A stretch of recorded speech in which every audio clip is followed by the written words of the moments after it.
राजा रंभ और क्रंभ नाम के दो भाई हुआ करते थे और वे निसंतान होने के कारण निराशा के घोर अंधेरे में डूब चुके थे। तब उन्होंने देवताओं की तपस्या करने का निश्चय कर लिया, जिसके लिए रंभ ने अग्निदेव को खुश करने के लिए अग्नि के घेरे के बीचों बीच और क्रंभ ने एक झील में आधा डूबकर वरुण देव की तपस्या करने लगा।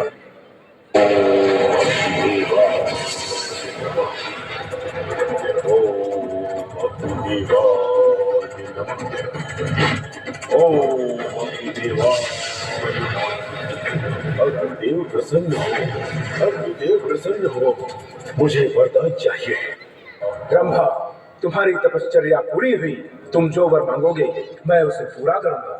हे अग्निदेव, मुझे वरदान दीजिए कि कभी भी कोई देव मुझे मार न सके। अवश्य, जैसी तुम्हारी इच्छा ब्रह्मा। न कोई दैत्य, न ही कोई मनुष्य। तथास्तु। धन्य हो अग्निदेव, आपने मुझे इस ब्रह्मांड का सबसे शक्तिशाली जीव बना दिया।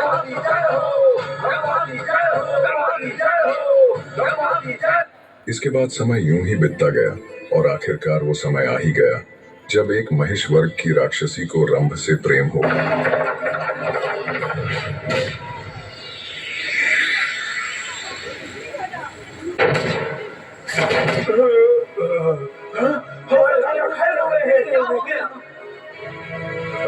मैं मर रहा हूँ, ये कैसे हो सकता है?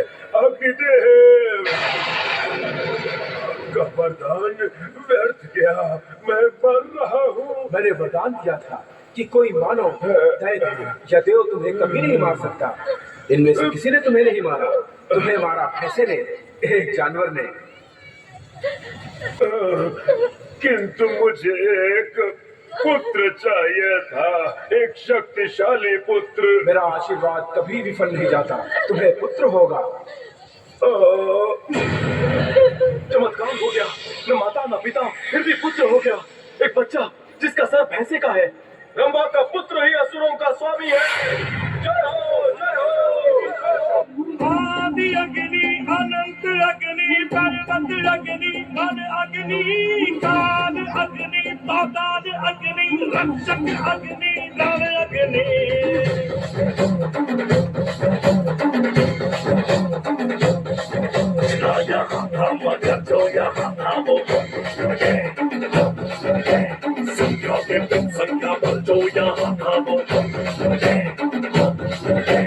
अग्नि की जो बहती लट्टों से खेला हो, अग्नि में ही जो भरा और फूला हो। कटार लेके आ, तलवार लेके आ, हसार लेके आ, कटार लेके आ, तलवार लेके आ, हसार लेके आजा। उसने कई सालों तक ब्रह्मा जी की कठिन तपस्या की। ओम ब्रह्मदेवाय नमः। ओम ब्रह्मदेवाय नमः। ओम ब्रह्मदेवाय नमः। ब्रह्मदेव प्रसन्न हो, ब्रह्मदेव प्रसन्न हो, ब्रह्मदेव प्रसन्न हो। महिषासुर, ब्रह्मदेव कहो क्या वरदान चाहिए? मेरा वध करने के लिए तो शक्ति चाहिए, जो मात्र पुरुष में होती है।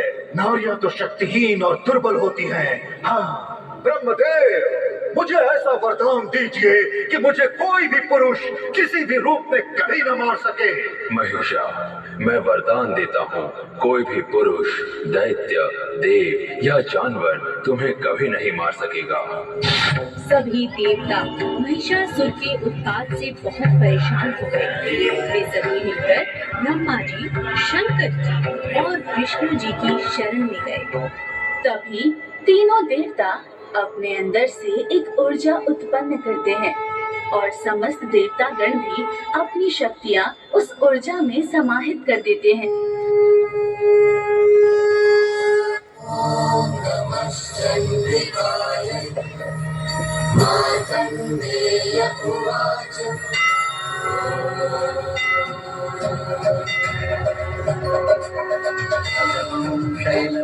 शैलपुत्रेयं ब्रह्मचारिणी द्वितीयं चन्द्रघण्टेति पुष्पाण्डेति चतुर्थकं पंचमं दमदमाते हम कात्यायनी तथा सप्तमं कालरात्रीति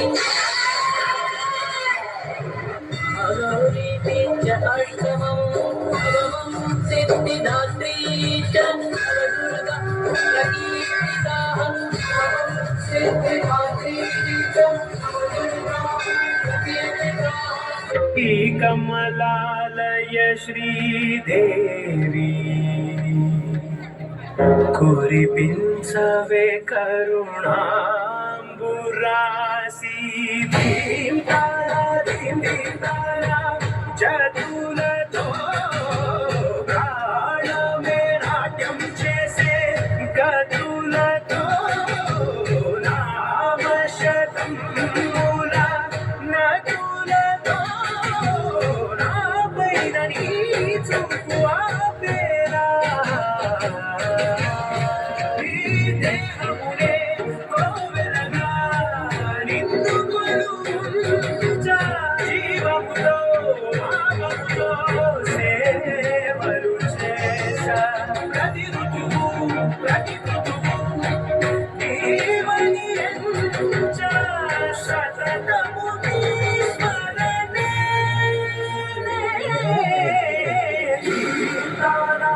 దీప్తానా చతులతో ప్రాణమే నాట్యం చేసే గతులతో నామ శతం మూల నతులతో నాపైన నీ చూపు ఆపేలా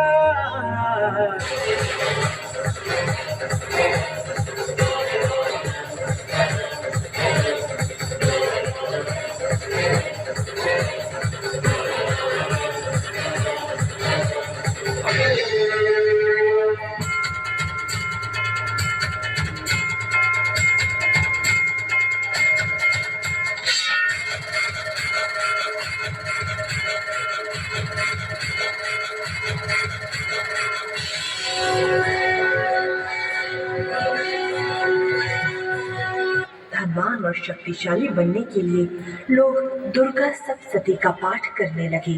ओम महादेव्यै विद्महे दुर्गायै धीमहि तन्नो देवी प्रचोदयात्।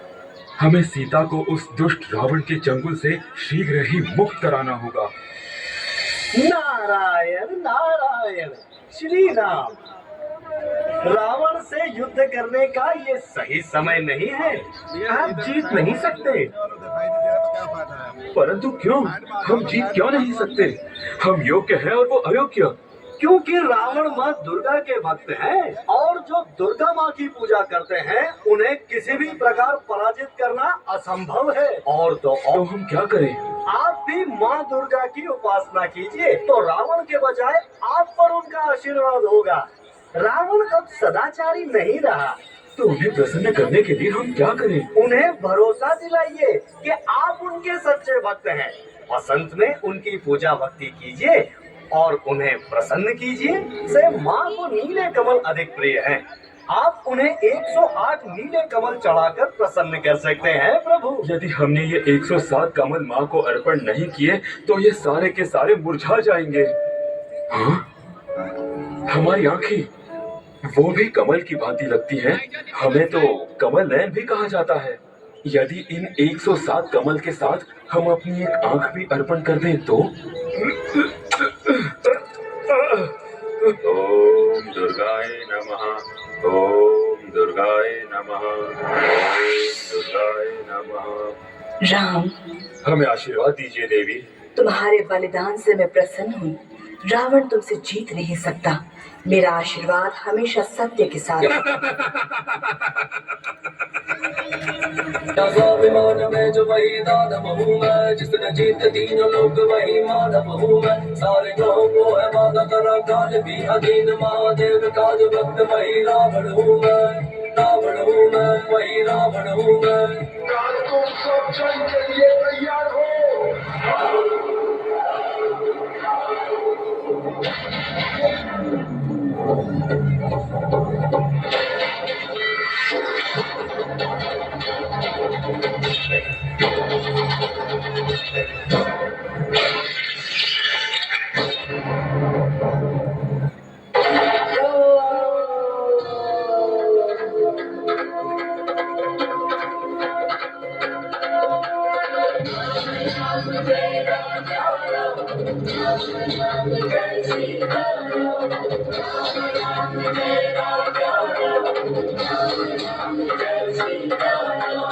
सोचा जाए तो आपने 10 दिन महिषा के साथ युद्ध किया, वैसे ही श्री राम ने रावण के साथ 10 दिन युद्ध किया। आपने दशमी के दिन महिषा का वध किया, वैसे ही श्री राम ने भी। तो अब से मनुष्य दशहरा मनाएंगे रावण के 10 सिर को मार के। आपने उन्हें एक और कारण दिया है विशेष दिन मनाने का, विजयादशमी। क्या बात है भाई, can we clap for them everyone? My God, इतनी ज्यादा अल्टीमेट ये परफॉर्मेंस थी, मजा आ गया इसे देख के। इतने सारे